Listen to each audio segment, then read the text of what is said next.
One.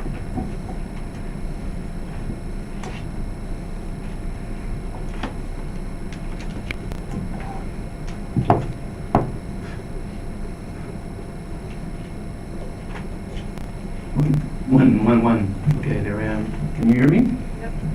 Hi, I'm Keith Friedman from Friedman Research Corporation.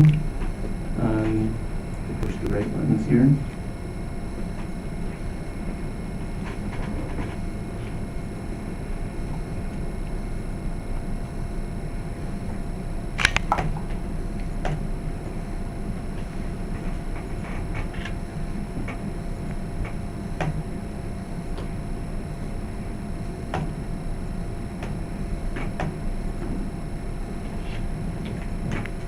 Okay.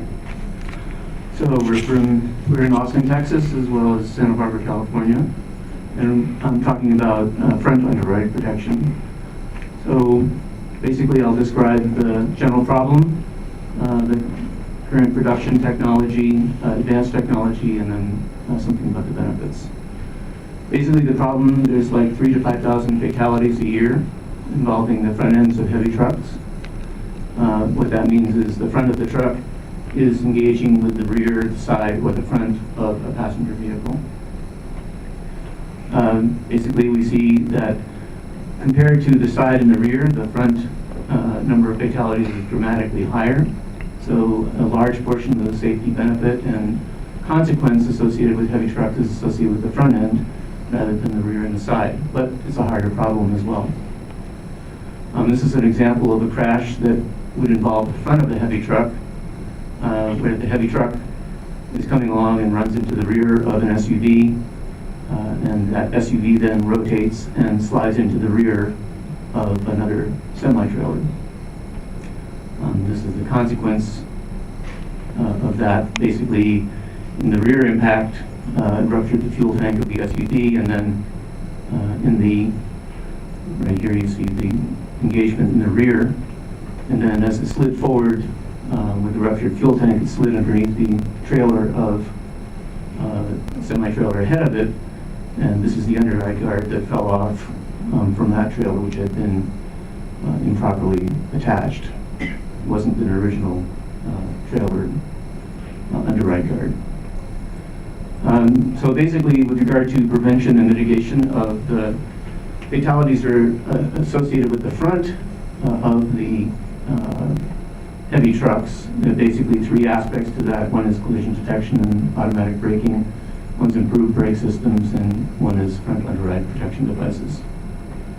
In terms of collision detection and automatic braking, it has a long history. It started in the early 90s with radar detection and alert systems.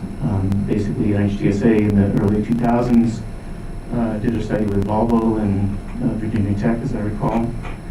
WAPCO announced a 2008 system, and in Europe, collision detection and avoidance technology is now required on heavy trucks, on all heavy trucks. This is an example of, in case you haven't seen this kind of thing. Oops. Hold on a second.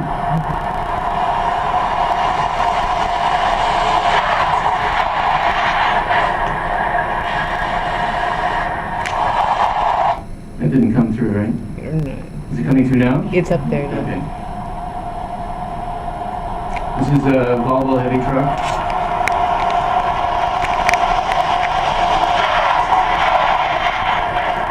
And it's done automatically.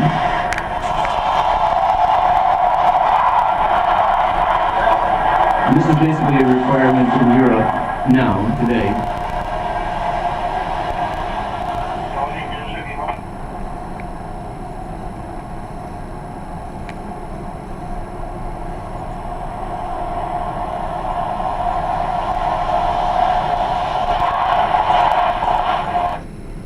It was kind of interesting, just as we were going by, another part in Europe is the side underride guards were already there.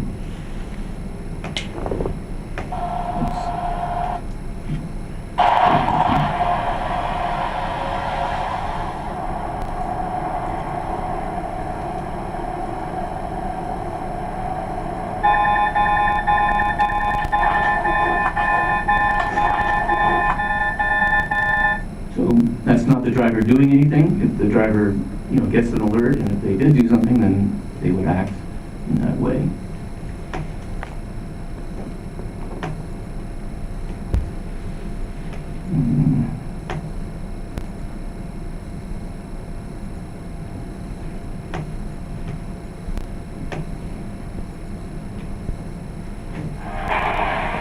Have you ever wondered how a truck really works?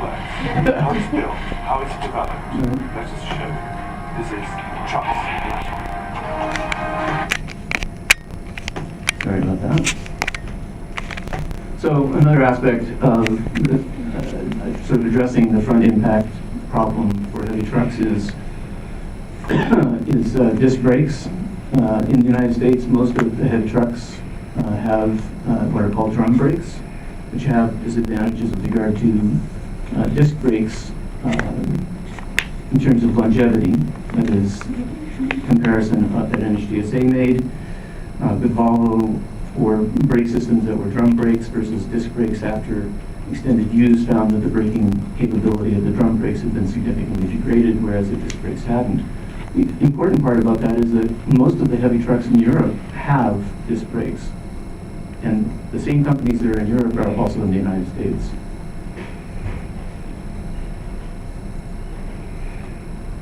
This is just an example. NHTSA did improve the stopping distance requirement for heavy trucks from 60 miles an hour in 2011. See that? I guess you don't see the cursor there, do you? Anyway, the second white bar, and then there are systems from Bendix, for example, that have dramatically better braking capability compared to even that requirement.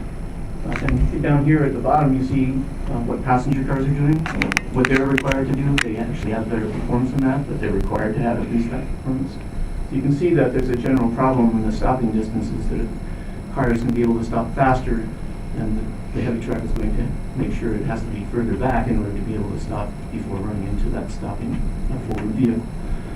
But in terms of front underride protection devices, basically, as I think I said, well, maybe I didn't say,